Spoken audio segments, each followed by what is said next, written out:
Good vibes, everybody. Thanks for joining us here on ESPN Esports, whether you're watching us on Twitch, the ESPN app, YouTube, or on Twitter. Thank you very much. This is our weekly ESPN Esports Valorant show, where we talk all things Valorant. Of course, lots of tournaments coming through. Myself, Jacob, and Tyler are on the show every single week. Emily is off today, so we decided to bring a special guest. You may remember him from our ESPN Esports Valorant Invitational, and pretty much every single other Valorant tournament out there. He is casting, he's making a name for himself, and actually, I'll just go so far as to say that he is the #1 caster out there right now. Wow. I said it. That's right. #1. Take that, Pocket.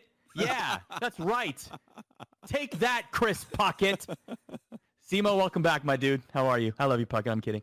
Yeah, well, thanks for having me. I mean, the last time I was on the show was right after the ESPN Valorant Invitational, and a lot has changed since then, not only within my own casting, but within the competitive Valorant scene as well. And of course, we'll touch on that throughout the show.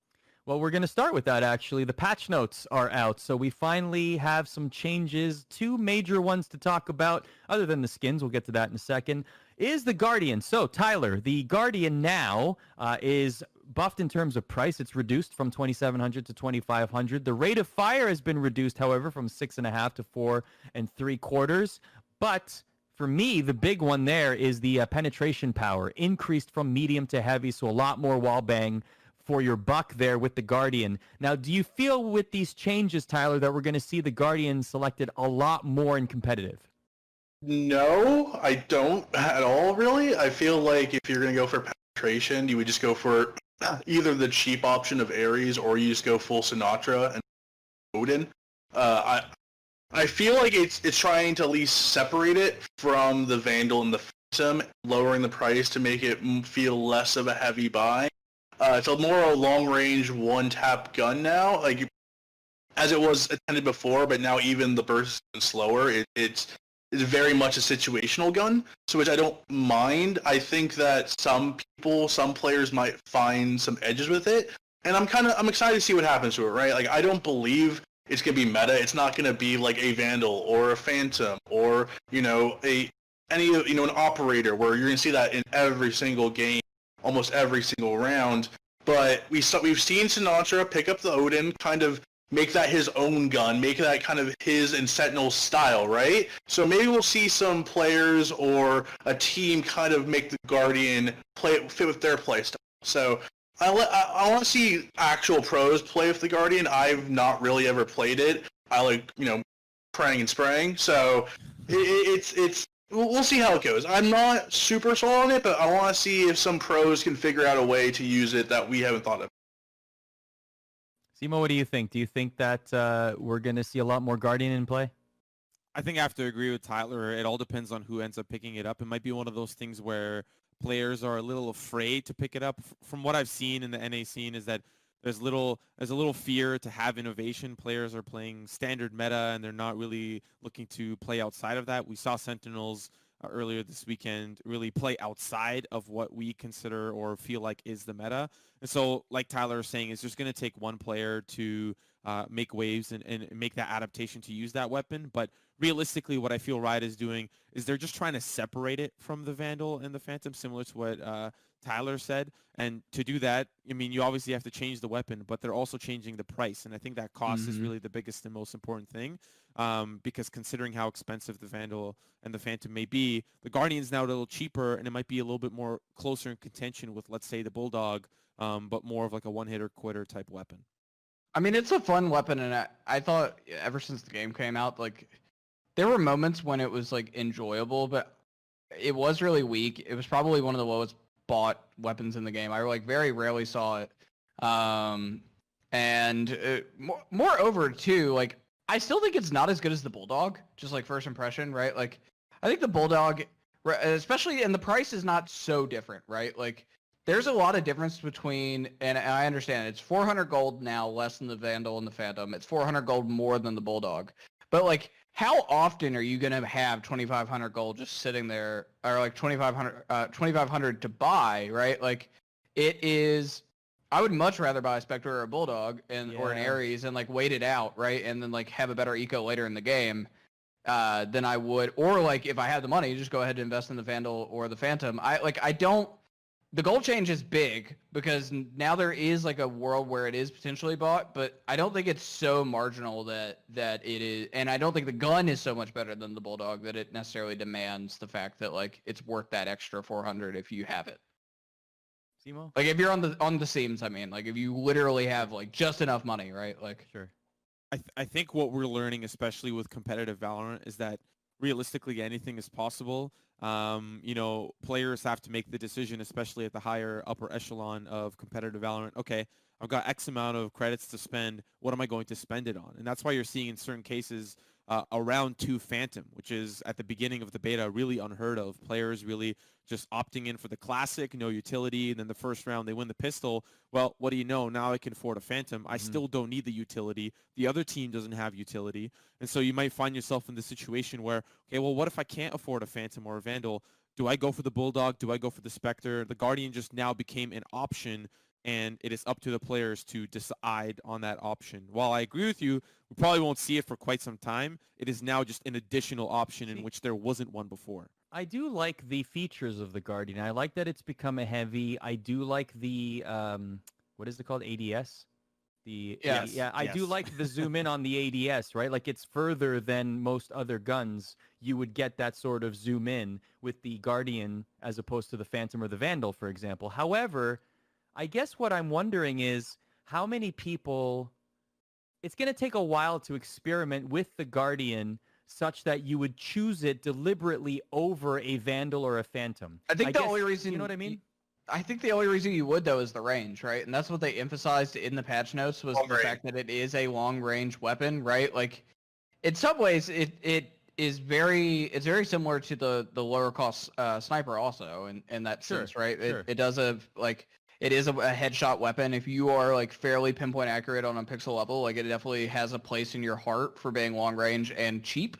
Like this is something that I feel like a player holding holding a mid in any of the maps, honestly, like holding the mid position is something worth maybe potentially picking up. But like, and I'm sure like with this change, we will see it more in lower elo, like Well, that's indefinitely. what I was saying. Yeah, right, like that's my thing. Is that lower elo? I've seen plenty of people lurk through showers and pick off somebody in heaven, right?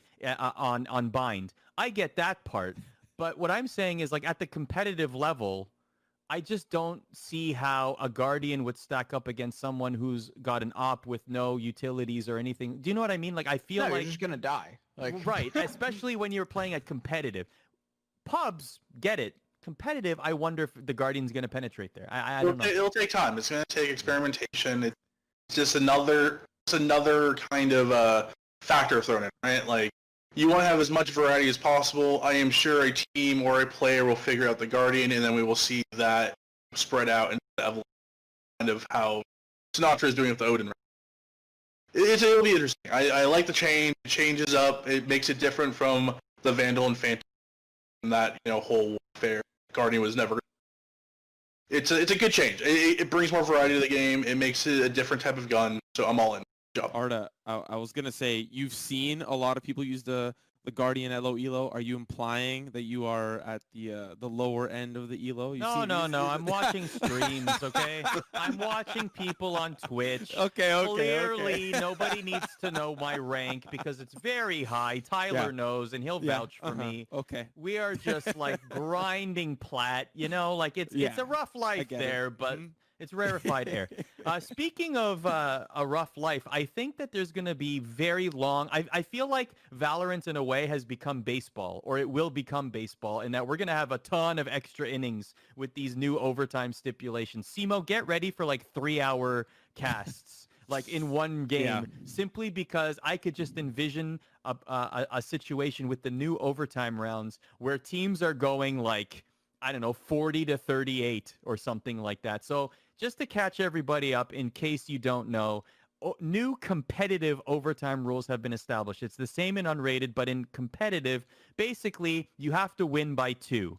After every 2 rounds, if the teams are still tied or it's up by, still tied, then there's a vote system. You can read it on your screen there.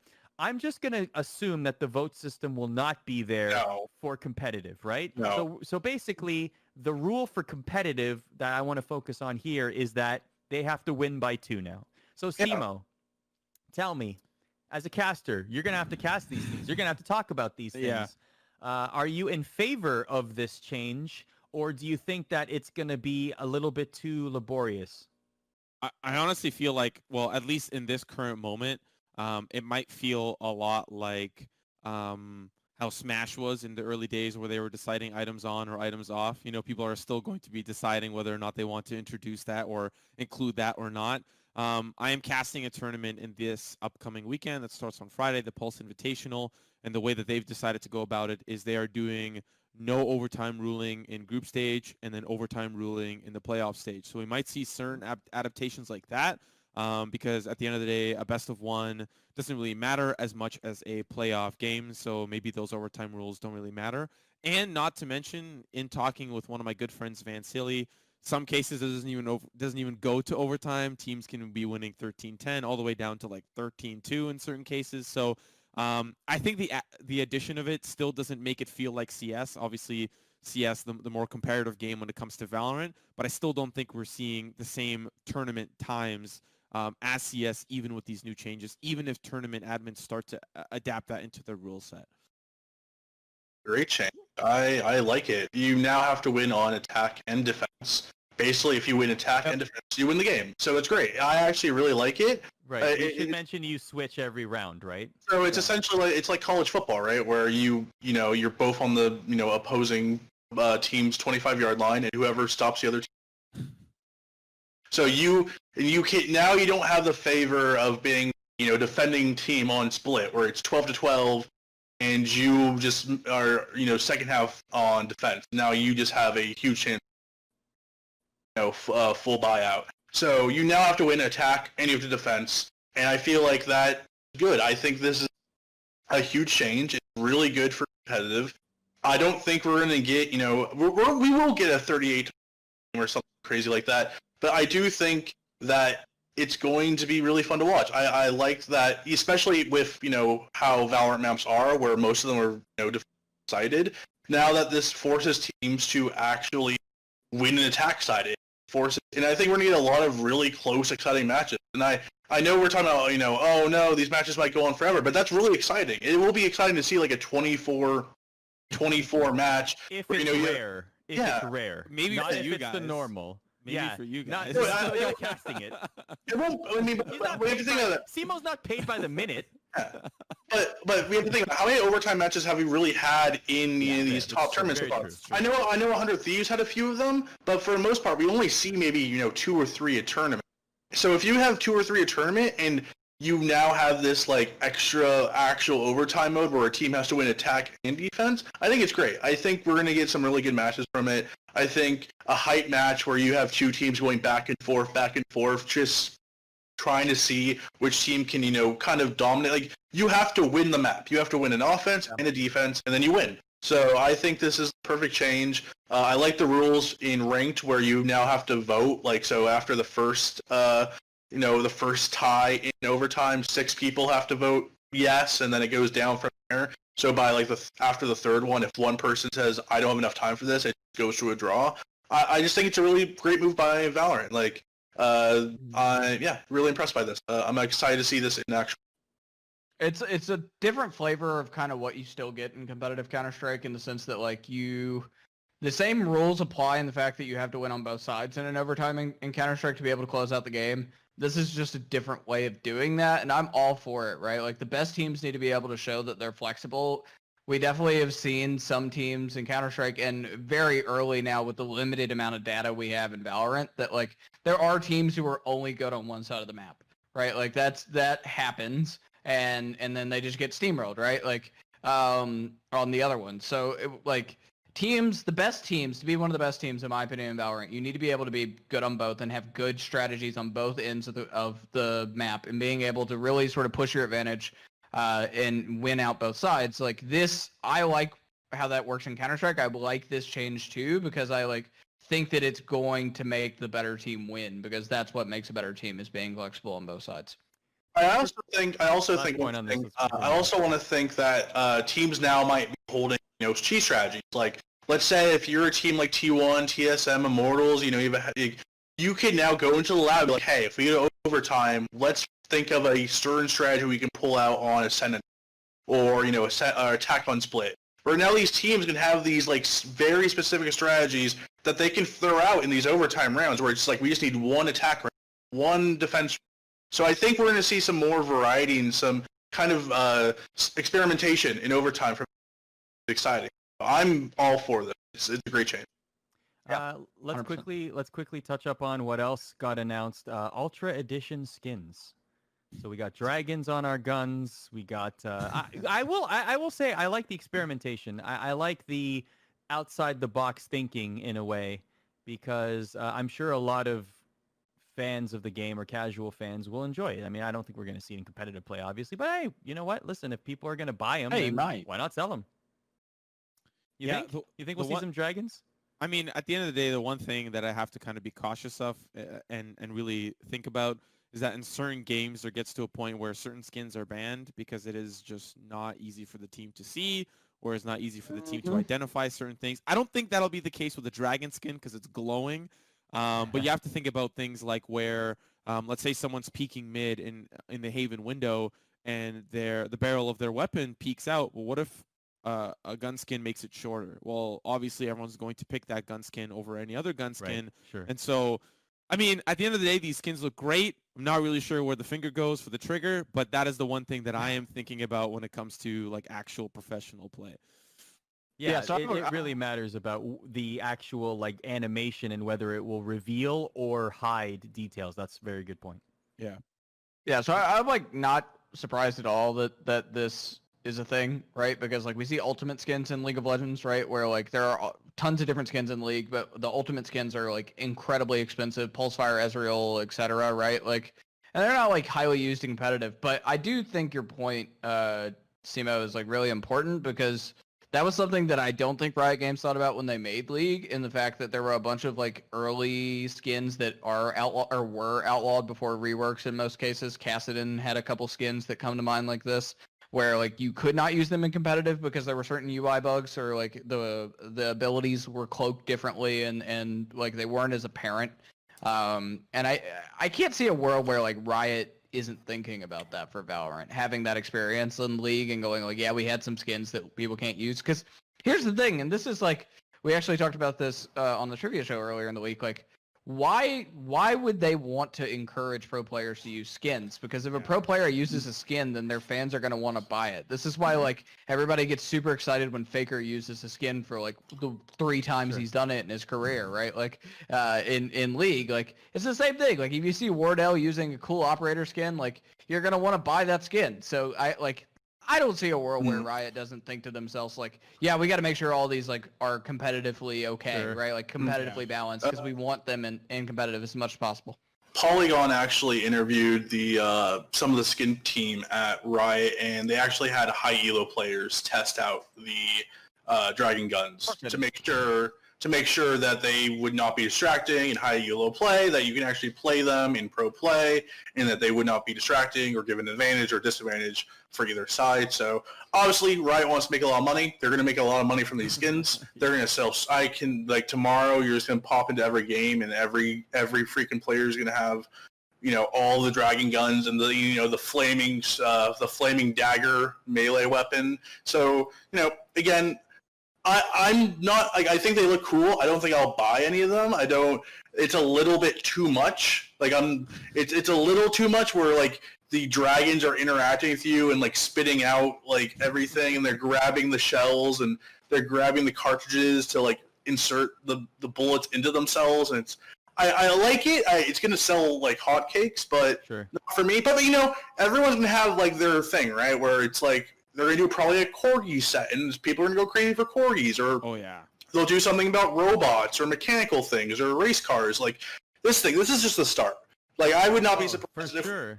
Like, we're going to get so many variants of these things because they're going to sell like hotcakes. Like, this is where Valorant's going to make a lot of its money. And, like, for a year from now, we're going to learn that, like, they're $1 billion game because people just want to buy $100 dragon sets and $100 corgi sets. So, I think it's cool. It shows that the skin team at Riot knows how to market themselves and make some really cool skins. So, good job. And as long as it doesn't interfere with pro play, I'm all for it.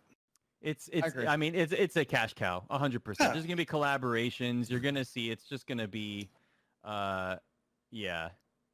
It's definitely Good game. definitely something to, yeah, for sure. Let's move on to some of the competition that we've seen recently, and that will come up as well. I quickly want to mention the GG Tech Invitational that happened in LATAM. Congratulations to Estrel Esports, who won $1,500. The reason I bring it up is this was an example of it's cool that we're seeing Ignition Series tournaments happen across the world in different regions. The only concerning thing for me was the viewership itself. And I understand that this is not a North America, the firepower wasn't there in terms of established names or established esports organizations and top players like Wardell and Sabrosa and Brax and all the familiar names that people know. But I'm still a little concerned that I was watching the final, and on Twitch there was about 1,400 viewers, and on YouTube maybe 57. So the reason I bring this up is because I wonder if this is just, don't worry, it wasn't promoted as much, and it is an emerging region that not many people are paying attention to.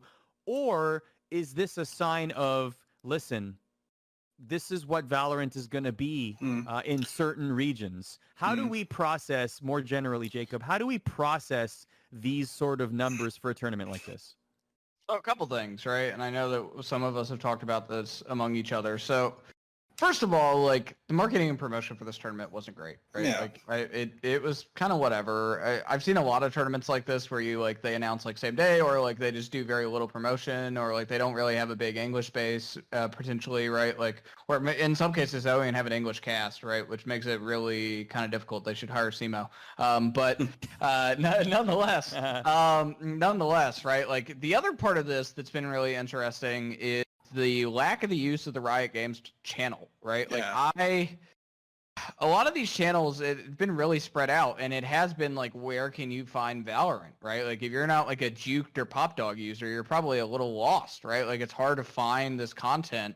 And I think that the big thing is that Riot needs to get better at making it a little bit more uniform. Now, if that's like start twitch.tv/Valorant, and then like every licensed tournament gets the option to use that channel, right, and like split revenues, or however they want to do the business part of it, like, that may be a good option. But like, yeah, it's just been that like every tournament, like I know Tyler said this to us earlier, like the fact that the 100 Thieves tournament was on the CashApp Twitch channel. Who the hell subs or like follows CashApp for alerts? No offense, but like, right, like, what's the deal here? And I think that's like, I think this is a huge issue. And look, like, I know they've had a couple of tournaments on Riot's official channels, but like, either they need to open the funnel up a little bit, or they need to do something a little different besides just for the Ignition Series events.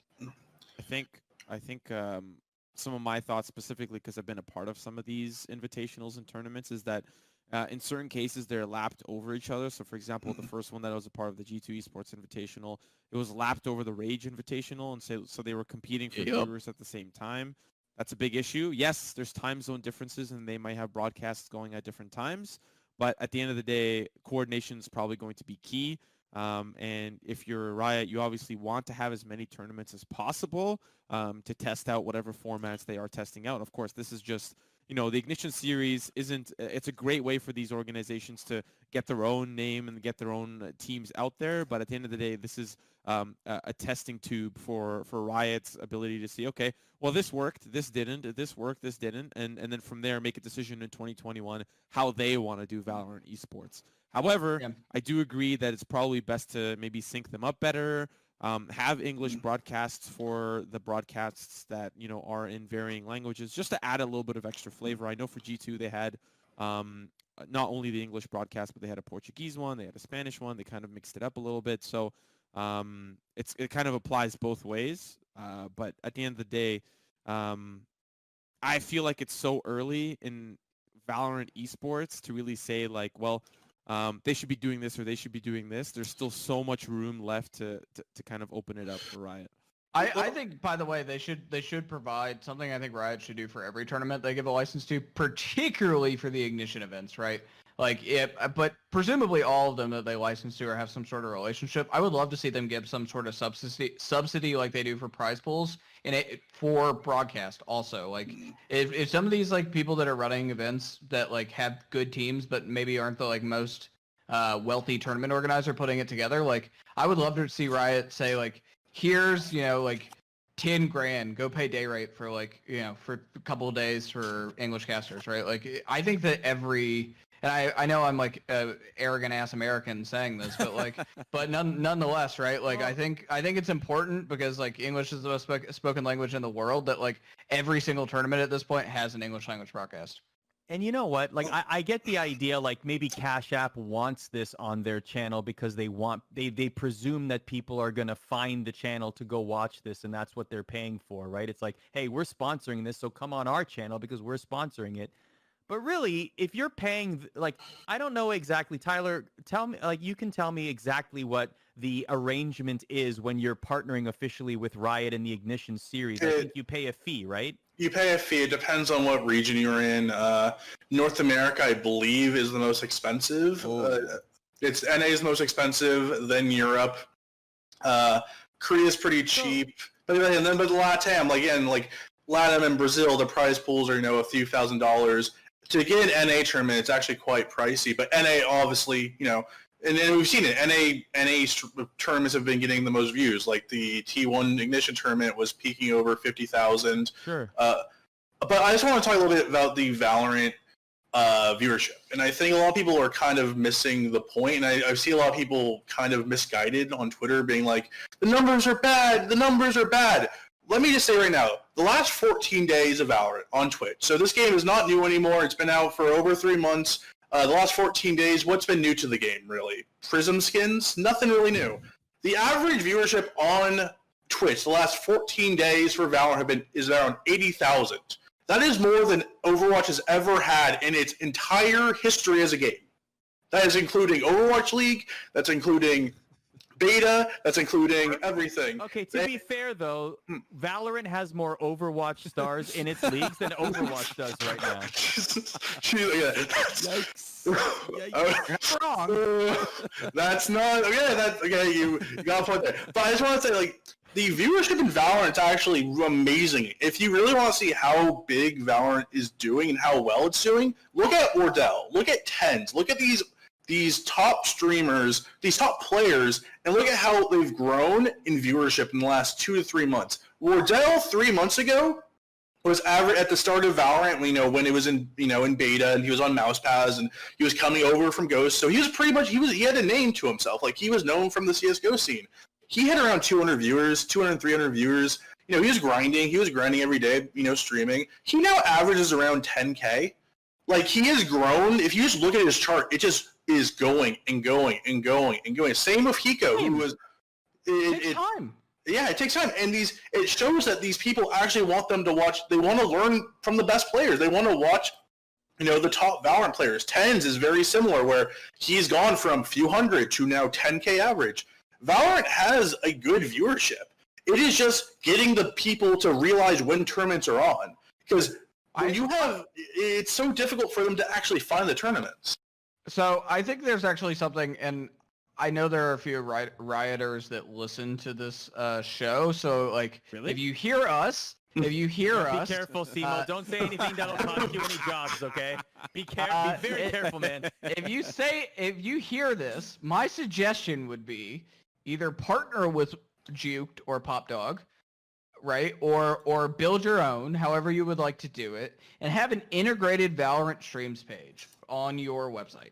That would be amazing. Here, some people may remember this. This is what Team Solomid.net did really well, right? Like, for League of Legends, you could go to solomid.net, click League of Legends, and find every Twitch stream League of Legends directory, right, without having to go. And you could, they'd have certain things tiered, so you could say Ignition event here, boom, right? And you could do this in game. There's a lot of different ways you could do this, and it would be super effective, because that's actually something that other things do well. Like, I mentioned Popdog and Jude because they actively do that for every game at this point. But to me, that should be done tomorrow, right? It should be a priority. And you should be able to whitelist certain streams to be at the top of that. So here's a actual licensed event at the top of it, and here's all the other streamers. I did have one point that I wanted to add. Somebody in chat saying that it is not allowed during Ignition series events for streamers to stream during the tournaments, but even particularly the players involved. That is completely not true. They are encouraged to stream during Ignition Series event. And so yes, it does take away viewership, but maybe it should stop at the TO level and not at the streamer level, because it's being encouraged to stream, to have more eyes, maybe just not on the actual stream, but across, spread out, and maybe that's the problem. I don't know. But one thing is these players don't want to show strats. That's why Hiko didn't stream the Ignition Series tournament, is because he doesn't want people to hear his comms and basically break down 100 Thieves strategies, right? So that's kind of the give and take, right? Where for like a G2 tournament where it was a more streamer based and it was more of a fun tournament, everyone should stream that. But like for the Ignition Series event, some of the players did, but for like 100 Thieves, T1, TSM, you don't want to leak your strategy. So I do understand that kind of thing. And just Riot needs to be better about, centralizing where for people to find these streams, because every time I go into like Hiko's chat or Tenz's chat or Wardell's chat, you have 10,000 people plus in these chats. With Hiko, you have 20,000 plus. And they're always asking, like, when's the next tournament? Where's the tournament? When's the tournament? When's the tournament? And Hiko's like, we're playing this weekend, and people have no clue where to go. Like, the Pulse Invitational that Simo's casting tomorrow is a really awesome tournament. It's 10K thousand. You have most of the top teams in NA playing. But if you ask most people, even myself, who watches every single tournament, I don't know where to go for Twitch. I'll find it. Just follow me on Twitter. Yeah. I'll guide you. Yeah. I'll get you there. Don't worry. I think the one thing, in my opinion, that like needs to be fixed here, to Tyler's point though, is obviously like a lot of these. Okay, so here's a good example of this. Say that like I presume that Team Liquid will probably get in Valorant sooner rather than later, right? And say that Team Liquid were to play in a G2 esports tournament that was sponsored by Red Bull. Team Liquid is sponsored by Monster, if I remember correctly. So if you have a Team Liquid player streaming, he has to have a Monster ad on his stream, right? Because that's part of his obligation. But the tournament is sponsored by Red Bull, which is a conflicting sponsor. Obviously, if you're a tournament organizer, you don't want someone to be watching a stream of your tournament sponsored by Red Bull with a Monster logo plastered across it. You would like to have that Red Bull logo plastered across that stream, but you cannot. And I think that is something else that like this is something that Fortnite has had to deal with a little bit, but it's also been why like Epic Games itself in its online events have not rammed sponsors all over it, because it adds like another level of conflict. It's hard to like monetize individuals in that instance in the way that the Fortnite ecosystem works. I think that's something Valorant's going to have to figure out how to deal with also, because obviously like these tournament organizers need this money. Like T1 needs Samsung and G2 needs Red Bull to be able to like fund these events, right? Like and break even or make a profit. And I think that's really important from the like single player, player POV streams. Well, speaking of figuring it out, Tyler figures out every week a weekly power ranking that has been launched at ESPN.com/esports.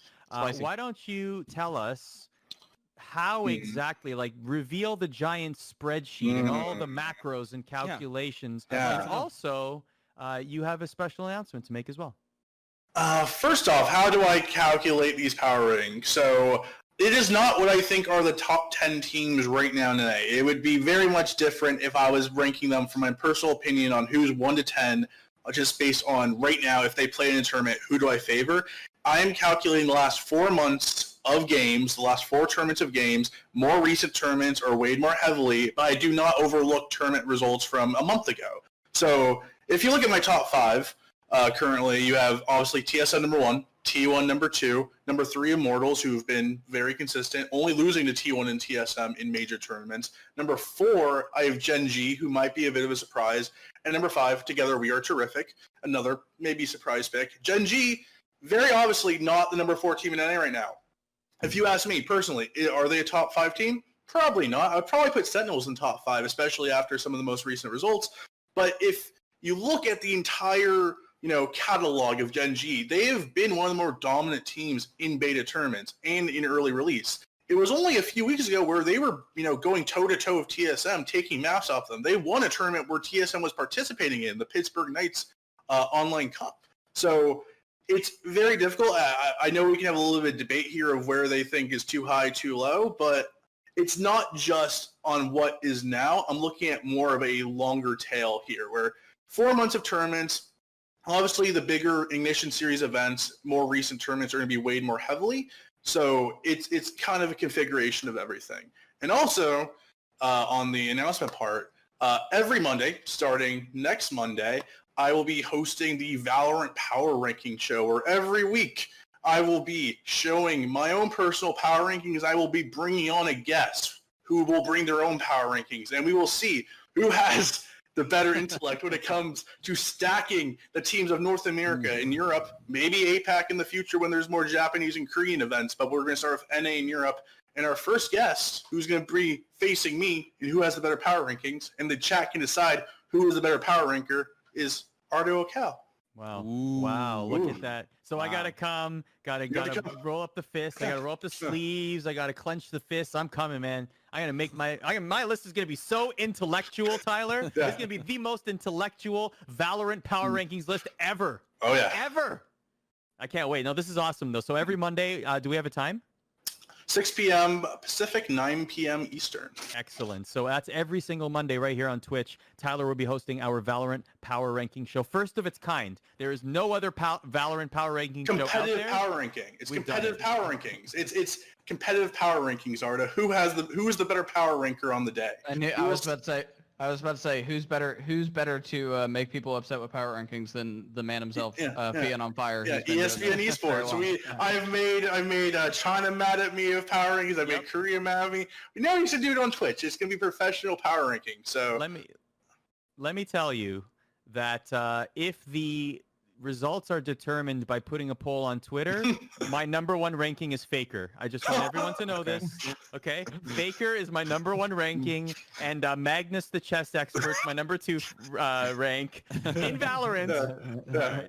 Yeah. So that's awesome. Congratulations on that. Awesome. So that's every single Monday, 9 p.m. Eastern for the Power Ranking Show, and you will have weekly Power Rankings on ESPN.com/esports as well. yes, I will Excellent. be Okay. trying to do it weekly if there is major tournament. So Excellent. Okay. I will have new power. So the power rankings we have out right now will be changed because Simo knows that we have a big tournament coming up this weekend. We're gonna get some more data points from teams like Sentinels and Immortals and TSM. I don't think even if TSM doesn't do well this weekend, I don't think they're going to get kicked off their number one perch. A team like Sentinels is, I think, the team to watch out for this weekend because even though I don't count the 100 Thieves charity tournament too seriously because there was no real prize money, it went to charity. Some of the teams, TSM is specifically playing with Myth, were trolling, playing more off agent picks. Drone was playing Sova, Cutler was playing Phoenix. They still were very impressive, and I do think that they're coming into this weekend tournament with a lot of momentum, and they play such an orthodox style that I think they could mess up some teams. So let's talk about the 100 Thieves tournament. Obviously, it was a Gamers for Quality brought to you by CashApp. TSM didn't make it through groups, neither did Cloud9 or 100 Thieves. And in the finals, it was Sentinels defeating Together We Are Terrific, two teams that you just spoke about. One team is in your top five. The other team you would say would be in your top five out of personal preference. Yep. So Simo, when you break down this tournament here, how much weight do you give a tournament like this, given all that Tyler said, but still the fact that Sentinels won a tournament, TSM, consensus number one, didn't make it out of groups? When I think about even specifically the power rankings, there's a lot that I feel like can be missing in a way. There are a lot of teams that are just trying to break it into Fion's top 10, like Spot Up, Mix Up, Echo 8, Prospects, Charlotte Phoenix. The list is quite endless with how many teams, and really not to mention players that are trying to make it through. You look at a player like Thief. He's been bouncing from team to team. He's an incredible Cypher player. And now he's being tried out by Immortals in place of JC Stanny. And so there are a lot of players, even a player like Som as well, who's trying to navigate through the space and trying to find his way onto a team. That I wonder if you should also have a power ranking show when it relates to players, like the top 10 NA players. And, You already just announced one show. You want us to announce two? Coming on Tuesday night, Yeah, Simo's on Tuesday player power rankings. but to answer your question, Arda, how much weight do you really give a tournament like this? I think if you have your usual suspects, it does deserve some weight. You have tournaments that have, in some cases, more prize pool than this, but less viewership, and in some cases, less prize pool, but more viewership. And so I don't think it really matters at the end of the day about the scalability of the tournament itself, but rather the performance the teams put on. And considering TSM has been, I wonder if it's just their own strategy to compete in everything and anything, but it gives them the opportunity to go against teams like Charlotte Phoenix, like Echo 8, and have their taste of some weird and funky strats. A team that's going to be competing Oxygen Supremacy, they love Odin. Did they define the Odin meta? Maybe. It's possible, but there's no way that we can know that because Sentinels pulled it out on a bigger stage than a smaller team like Oxygen. So TSM gets to experiment with all these funky little teams, and we get to watch and get to calculate whether or not players are worthy in the top 10 or not. So Yeah, go ahead, I was Jacob. just gonna say, like, I think this weekend was like a big moment for Sentinels in this tournament, right? Like earlier this week it was a big moment for Sentinels.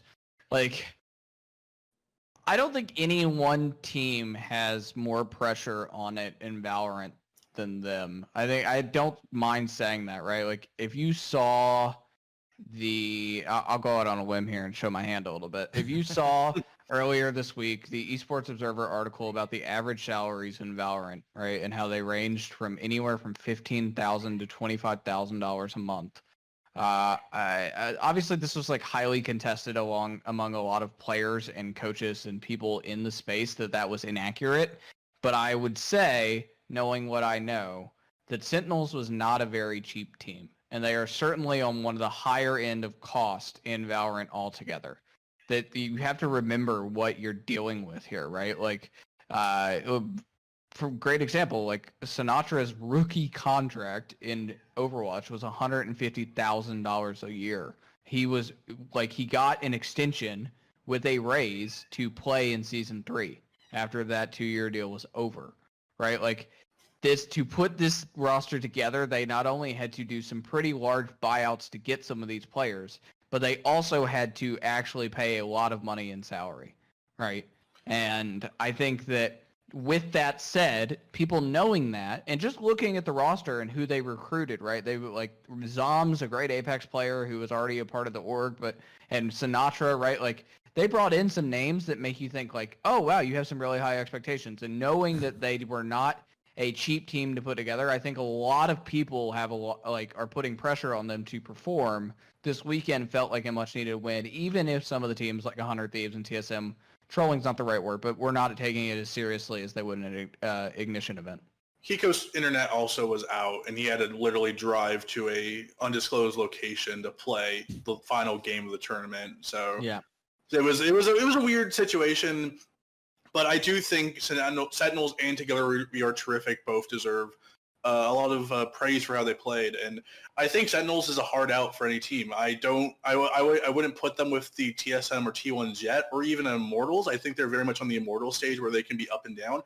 But they are a tough team to play against. And they're just a weird team. Like Dapper, who is their Cypher player, and Sick, their Sage player, are often the top 2 ACS players, the average combat scores, which you don't see. Those are usually your defensive, your lower rank, your lurkers and the people who do the less amount of damage. But Dapper and Sick are a lot of times the point men, the aces of the team, and then you have Sinatra, who a lot of times will literally not do anything all around except sit in the back with an Odin and just wait for someone to come up and just go brrr and just shoot gun and just spray mindlessly. And he'll get like an Odin lurk. Yeah. Yeah. It's such a weird. It's a very weird team where they don't go by the standard practices of what you would think of a Valorant pro team in terms of like 1 to 5 and what the Duelist does this, the Sentinel does this. Like, they play very, very differently, and I'm excited to see that because, as Simo said earlier, is that a lot of these teams have a lot of the hive mind, right, where they see TSM or T1 do something well, and they're like, we're going to copy that. Where Sentinels is like, we're going to do whatever we want. We're going to go shoot. We're going to wall bang through a wall. We're going to take the Odin, say, hey, Sick, you're Sage. You entry for us. Like, they play such a weird and fun style that I'm actually really happy to see a team that looked really trash early on in the beta phase where they didn't really find an identity. Now they've kind of found this weird rebel misfit identity of playing what they want, doing these weird tactics, and it's working for them. So they're definitely the team to watch in NA right now if you're not looking at T1 or TSM. Speaking of combat score, the only player that has played over 100 rounds in North America that has a combat score over 300 is TenZ. Yes. That's not surprising. He is. I mean, many pro players in NA think TenZ is the best player in the region, maybe even the world mechanically. His team though is not that great. So they're also in His this team- tournament this weekend. His team is in action this weekend. So let's end the show talking about the two major tournaments this weekend, the Pulse Invitational and the Vitality European Open. Let's start with Vitality only because I absolutely loved the format. I think that we should see a lot more open formats, even in North America, simply because this is, and I've spoken with at least 2 team owners that have yet to announce teams in Valorant in EU, and both of them have said this is exactly the kind of tournament that we're scouting for, using to scout. This is the exact kind of tournament that we could look at a 5-stack even that might surprise us and say, all right, let's sign them all. So I would not be surprised if, particularly for the teams that are unsigned right now or 5-stacks looking for a major org in this tournament, that they get a lot of shine and a lot of eyeballs looking at them, particularly if they have good results. Also, coincidentally, 30% of these players are of Turkish descent, Tyler. So are you telling me that Turkey will win a Valorant World Cup? Is that what I'm to believe here? I don't want to burst your bubble, but I would probably say the 2 Turkish teams might be the weakest in the top 8 of this tournament. Just a quick thought. Fair enough. They looking did at this qualify. tournament- Oh, they did qualify, and the 3rd Turkish team, BBL Esports, almost qualified. They were very close. So you almost had 3 Turkish teams. But looking at the Vitality Open, I think there's 3 teams just to highlight really quickly. First one is obviously G2. They are the only team with a big org behind them entering this tournament. It's kind of their debut show. Carlos has spent a lot of money. Mixwell was one of, if not the most sought-after free agent a month or 2 ago. Deals from NA and Europe from big organizations that haven't even shown their cards yet in Valorant, going after him to kind of make them their ace player. Carlos got him. He got the Spaniard. He's the kind of the face of European Valorant at the second. And you have Mixwell paired with Artist, who's probably the best operator, him or Chow on Party Paris, are the best operator player in Europe right now. So you have Mixwell, Artist, Pith, who's going to bring a lot of experience. I know Jacob knows him very well coming from the Counter-Strike scene. Yep. This team is very, very good. I feel like a lot of people are coming in this weekend thinking it's going to be a coronation of G2. This is the time where G2 is going to take their first step to being a world champion. Carlos is already guaranteed this team's going to be a world champion. He's going to win read a quote? I just want to quickly read a quote that he gave to me for an article. He said, Valorant is a game everybody plays this is from Carlos. Everybody plays at the office. All of us are hooked. Valorant will be a tier 1 title for us, and we will be world champions in it. Yeah, and this is their first step. So G2 comes in this tournament with a lot of expectations. The other 2 teams I want to just quickly shout out is Party Parrots, who are the best CIS team. I think a lot of people who have been watching a lot of European Valorant would maybe even say they're the favorites coming this tournament. They're not unstoppable, but they're a very, very good team, and their star player is Xiao. He had not the greatest career in CSGO. He was kind of a relative unknown, but like a few other players who've switched to Valorant has kind of found his kind of step in the game. He's a very good player. Watch out for him. And the 3rd team, I call them Team Disrespected. We have Fabrican, the all-Swedish team. They're kind of the Sentinels of Europe, where they're not from the generic Counter-Strike background. You have a few Overwatch pros, and their star player, Zypan, is a Fortnite player, a former Fortnite player, where I think a lot of people meme the Fortnite players for not having good accuracy. He only plays Raze. He has played all Raze games, as you would expect from a Fortnite player, but he's absolutely ridiculous. He is a player. He plays entry rifler. He's the entry guy. He's not opping a lot of times. He's not the main op of the team. He is outstanding. So Zypan, Xiao, and I would say probably Mixwell and Artist are the 4 players I would watch out for this weekend, because all 4 of those players could be top 5, top 10 in the world. Jacob, I want to throw it to you in a second, but I just want to say that Zypan, according to VLR.gg, which is a great Valorant stat site, in 730 rounds that has been recorded for Zypan, his average combat score is 315. He's a monster. He's a monster. That's unbelievable. That's unbelievable. Yeah, he's a monster. He plays Raze. He knows how to damage. He knows how to rocket launch. Like, the man's a monster. Like, he got brought onto the team about a month or 2 ago, and he really has shaped this Fabricant team into this unstoppable steamroller that it's become. And Zypan is definitely a player to watch. He's really fun. So Jacob, knowing what you know about orgs and how they recruit, an open tournament format like this, how many of these teams and players with decent showings do you expect to at least have conversations with major European orgs? I would say Fabricant for sure.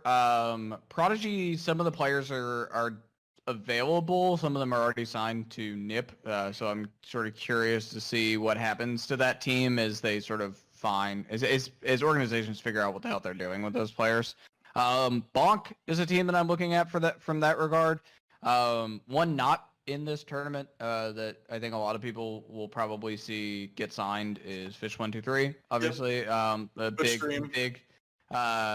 big name team after making their name for over the past couple of months in Valorant. I think the one thing, right, like there's two different types of approaches in professional Valorant at this point. Either you can do the G2 or the Sentinels, and you can go out there and throw your giant money bags around and recruit what you presumably think. You're guessing here a little bit, right? You're guessing on longevity and sort of like as the scene evolves, because I think we're like at the very early stages of competitive Valorant in terms of how good the game can be and like the highest level of play. Like we're at the like 1 yard line of a 100-yard football field, right? Like we got a long way to go to figure out what this could be. But you can do the G2 or the Sentinels thing, and you can come out the gate swinging and get really popular players, really strong players that you're betting on long term and paying lots of money to do it, right?